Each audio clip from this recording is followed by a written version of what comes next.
Hello and welcome to education school academy. आज के इस लेक्चर में हम पढ़ेंगे बायोलॉजी के बारे में। हमारे बायोलॉजी के लेक्चर सीरीज़ का आज ये पहला लेक्चर है और इसमें हम बायोलॉजी का इंट्रोडक्शन करेंगे।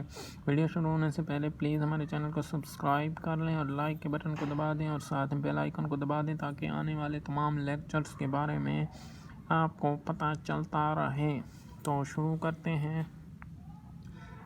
ये नोट्स हमारे ख़ुद के बनाए हुए हैं और ये आपको हर किस्म के क्वेश्चन में मदद करेंगे, चाहे वो लॉन्ग हो, शॉर्ट हो या MCQs हो। इंशाल्लाह ये हर किस्म के क्वेश्चन में आपकी मदद करेंगे। तो सबसे पहला क्वेश्चन है हमारा, what is biology, right its main divisions. Meaning of biology. Biology is derived from two Greek words, bios means life and logos means to study. Biology को दो ग्रीक वर्ड से डिराइव किया गया है। एक का मतलब बायो का मतलब लाइफ, ज़िंदगी है, और लोगोस का मतलब है स्टडी। तो ज़िंदगी की स्टडी को बायोलॉजी कहते हैं। डेफिनीशंस, तो अब हम इसकी प्रॉपर डेफिनीशन के बारे में पढ़ेंगे। The scientific study of life और living organism is called biology. तो साइंसी तरीके से जब हम ज़िंदगी के बारे में पढ़ते हैं तो इसको बायोलॉजी कहते हैं। Term used, the Swedish scientist Carl Linnaeus in 1736 used the term biology। सबसे पहले कार्ल लीनियस ने ये टर्म यूज़ किया था 1736 में।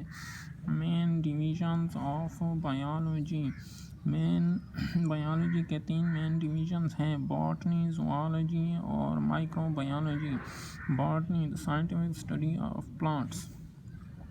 तो पौधों के बारे में जो साइंसी तरीके से हम पढ़ाई करते हैं उसको बॉटनी कहते हैं। ज़ूलॉजी जानवरों के बारे में स्टडी को कहते हैं, और माइक्रोबायोलॉजी माइक्रो ऑर्गेनिजम्स के बारे में कहते हैं, जैसे कि बैक्टीरिया हो गया, माइक्रोस्कोपिक फंजाई हो गई और वायरसेस हो गए।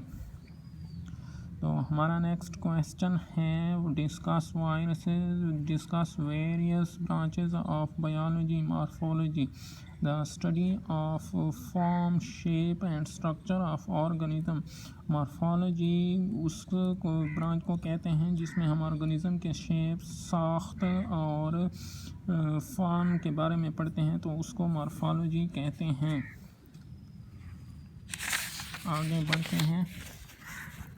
सेकेंड ब्रांच है the anatomy, the study of internal structure of organism. जानवरों की अंदरूनी साख्त के बारे में हम एनाटॉमी में पढ़ते हैं। Histology, the study of plants and animal tissues. जब हम प्लांट्स की टिश्यूज़ और एनिमल की टिश्यूज़ के बारे में पढ़ते हैं तो इस ब्रांच को हिस्टोलॉजी कहते हैं। Embryology, formation of one new organisms from a fertilised egg.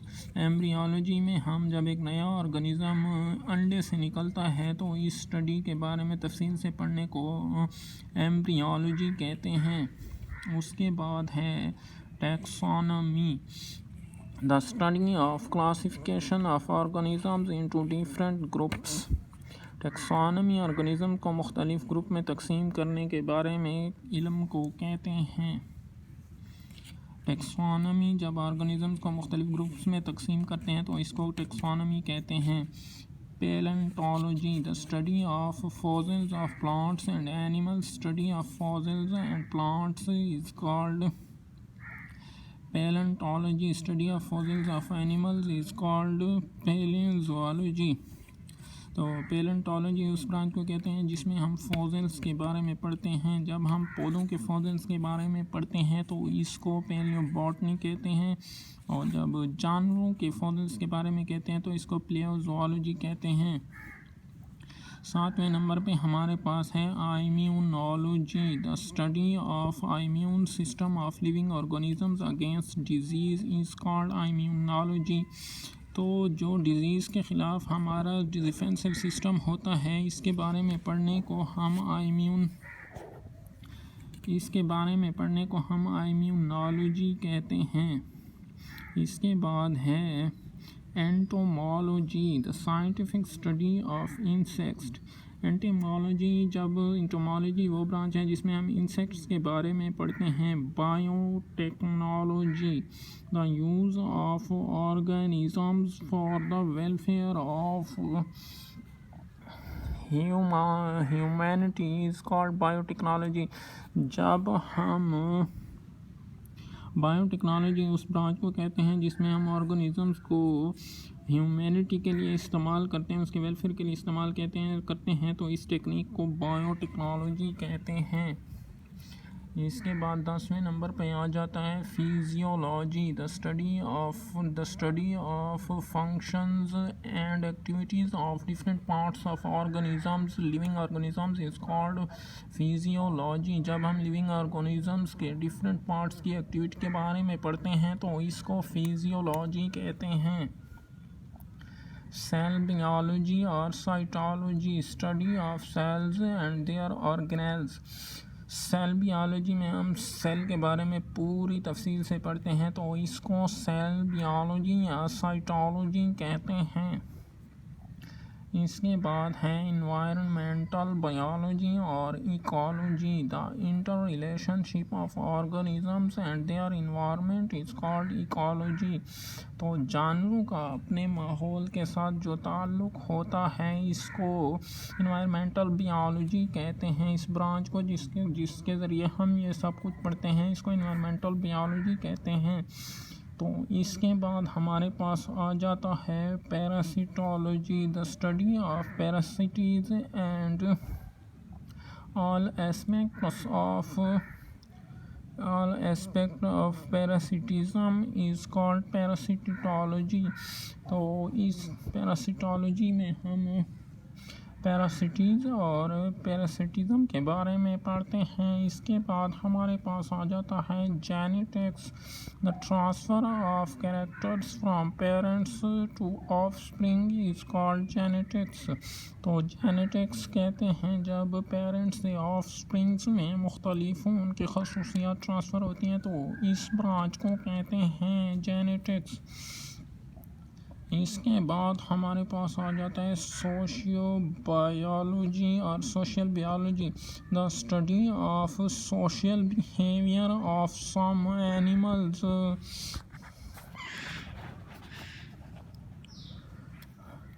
The study of social behaviours of some animals eg. Humans and bees etcetera is called sociobiology. तो सोशियो बायोलॉजी में हम social character को पढ़ते हैं जिसमें और मुख्तलिफ़ किस्म के आ जाते हैं, जैसे कि एनिमल्स हो गए और ह्यूमंस भी हो गए और बीज भी हो गए कि वो आपस में माशरती तौर पर कैसे रहते हैं, तो इसको सोशियो बायोलॉजी कहते हैं। Pharmacology, the scientific study of drugs and there effects on human body. तो फार्माकोलॉजी में हम स्टडी ऑफ ड्रग्स के बारे में पूरी तफसील और इसके ह्यूमन बॉडी पर इफ़ेक्ट्स के बारे में पढ़ते हैं, यानी कि दवाइयों के बारे में पढ़ते हैं। जो कुछ भी हम पढ़ते हैं ये जिस ब्रांच के ज़रिए पढ़ते हैं इसको फार्माकोलॉजी कहते हैं। तो आज की वीडियो देखने के लिए थैंक यू, और इसके बाद कल अगली वीडियो में इंशाल्लाह पढ़ेंगे explain the linkage of biology with other fields of study. तो इसके लिए हमारे चैनल को प्लीज़ सब्सक्राइब करें, लाइक करें और बेल के आइकन को दबा दें। शुक्रिया।